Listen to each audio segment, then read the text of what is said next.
Eusko Jaurlaritzak Gasteizen egotea Eusko Jaurlaritza ondorioak dauzkala.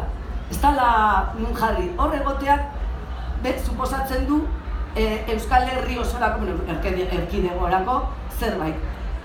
Zergatik ez dakigu guztia? Bai, ez dakit zergatik ez dakigun, egia esan eta jakin beharko genukez, adibidezka hemen Euskal Erkidego batez ere, baina Nafarroa uniprovintzia da dalako, baina badakizue dugu Euskal Herrian daukagula kultura federala, eta gure antolaketa politikoa dela federala. Eta orduan, egia da, ez dakigula hemen, eta niri horrek atentzia ematen diz, adibideztu Kanadara juten bazea edo Alemaniara, denek dakite bere estatua federala dela.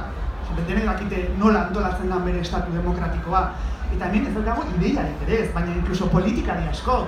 De hecho, PNV gai ez badakiz, PNV gobernatzen du, baina PNV ere ez du erabiltzen sikiera federalismoarena. Ez eta orain, ezkerre abertzaletik pixkanaka hasi dira konfederalismoarekin, ez dakizte, baina berez jendeak ez daki zergatik, nun ematen ditugun zergatik ematen ditugun lurraldeka, ze ondorio dauzkan horrek gure kohesioan. Hain zuzen ere, bosgarren kapitulo da pixkatoria, nola botere politikoa ezinbestekoa da lurraldeka banatuta egotea.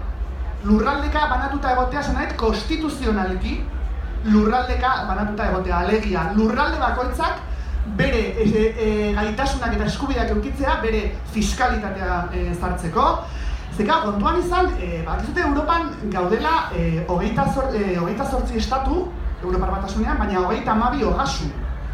Beste 4 ogasun horiek euskal ogasunak dira.